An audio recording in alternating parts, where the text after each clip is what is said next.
دوسرا کیا ہے؟ دوسرا یہ کہ ان کے پاس وہ ممنوع فنڈنگ یا بیرونی جو فنڈنگ ہے اس کا کیس ہے جس کا فیصلہ 8 سال کے بعد وہ محفوظ کر چکے ہیں، تو وہ موقع دے کے چوکا لگائیں گے تاکہ خان صاحب کو ادھر سے ادھر سے پریشرائز کیا جائے، لیکن خان کسی طور پہ پریشرائز نہیں ہو رہا۔ اس کی وجہ کیا؟ اس کی وجہ یہ ہے کہ خان تو مزید چیزیں کھول رہا ہے۔ کل کی سپیچ آپ کے سامنے، یہ سارے اس کی آفٹر شاکس ہیں، یہ سارے اس کے آفٹر ایفیکٹس ہیں۔ ذرا آج شہباز گل صاحب نے پریس کانفرنس کی اور شہباز گل صاحب نے مزید باتیں۔ اچھا، دوسری جانب کل ذرائع سے پہلے خبریں لیک کروائی گئیں، نون لیگ کے میڈیا سیل کے ذریعے، جیو نیوز نے، نیو نیوز نے، ادھر ادھر سے بہت ساری خبریں ہوئی۔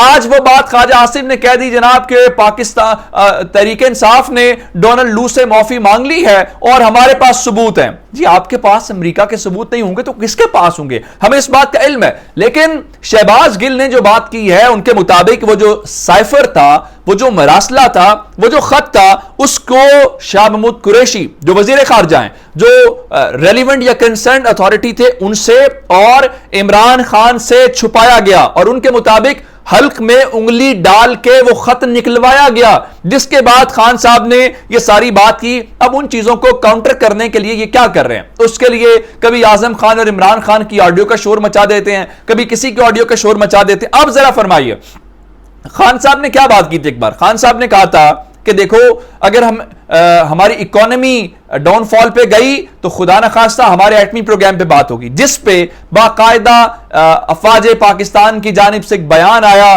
کہ کمپیٹنٹ اتھارٹی کے بغیر کوئی ایٹمی پروگرام کے اوپر گفتگو نہ کرے۔ لیکن آج خواجہ آصف نے اس بارے میں کہا ہے جی عمران خان کا ایک ہی پلان ہے اور وہ پلان یہ ہے کہ پاکستان کے ایٹمی پروگرام کو کمزور کیا جائے۔ بھائی آپ کو کس نے کہا؟ خان تو سب سے پہلے بات کر رہا ہے اکانومی مضبوط ہوگی تو نیوٹرلز مضبوط ہوں گے، اکانومی مضبوط ہوں گی تو پاکستان کا ایٹمی پروگرام مضبوط ہوگا۔ اب ذرا خبر دے دوں آرمی چیف کا کمال سامنے آنے والی۔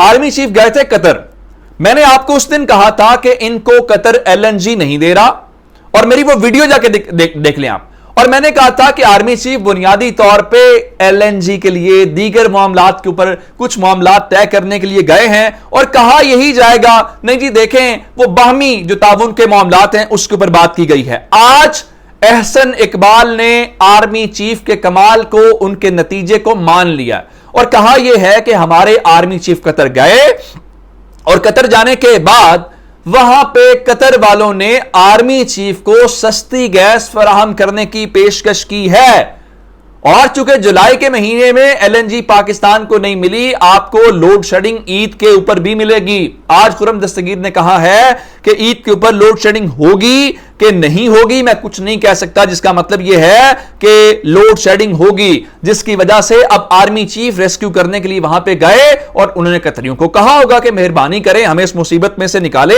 جس کے بعد یہ حکومتی ٹولہ مکمل طور پہ پھنستا ہوا نظر آ رہا ہے۔ اس کے بعد شہباز شریف نے آج چودھری شجاعت حسین سے ملاقات کی ہے اور باقی معاملات کے اوپر تبادلہ خیال کیا۔ ابھی آپ کو یاد ہو تو زرداری صاحب ملنے گئے تھے، ان کو چودھری شجاعت کیوں یاد آتے ہیں؟ وہ چودھری وجاہت والی بات کہ جب لگتا ہے خاندان اکٹھا ہونے لگا ہے، کبھی ایک شخصیت چلی جاتی ہے، کبھی دوسری شخصیت چلی جاتی ہے، کبھی تیسری شخصیت چلی جاتی ہے۔ اس کی وجہ کیا ہے؟ اس کی وجہ یہ ہے کہ کہیں خاندان اکٹھا نہ ہو جائے، کہیں ان کا آپس میں اتحاد نہ ہو جائے، اور یہ بات ان کو قبول نہیں ہے۔ لیکن دوسری جانب مریم بی بی آج پی پی 158 لاہور جو علیم خان کا حلقہ ہے جہاں سے وہ ڈی سیٹ ہوئے، خود تو ہمت نہیں ہوئی ان کو ٹکٹ لینے کی کہ نون لیگ کا ٹکٹ لے کے وہ جیت جائیں، تو آج ان کے حلقے میں ہے اور 9:30 بجے تک 10 بجے تک آپ یقین مانیں وہ چھوٹی سی گلی ہے جہاں پہ جلسہ رکھا ہوا ہے، اس کے باوجود لوگ نہیں آ رہے۔ اب مجھے یہ بتائیں وہ سٹیج کے اوپر سے کیمرہ دکھا کے اگر آپ دکھانا چاہتے ہیں لوگوں کی بڑی تعداد ہے دکھا لیں، پولیس کے ڈرانے سے لالچ دینے سے لوگ نہیں آتے۔ جتنے آج مریم بی بی کے جلسے میں تھے، کل لاہور کے میں نے صرف گلبرگ مین مارکیٹ کے اندر خود کوریج کر رہا تھا، وہاں پہ اس سے زیادہ تھے۔ تو مریم نواز کا شو فلاپ ہوتا نظر آ رہا ہے۔ آپ نے نکالا تھا کہ مریم بی بی کی وجہ سے کراؤڈ نکلے گا، کراؤڈ نہیں نکل رہا۔ سرموں کی رپورٹ آپ کے سامنے، اپنا بہت سارا خیال رکھیے گا، خدا حافظ۔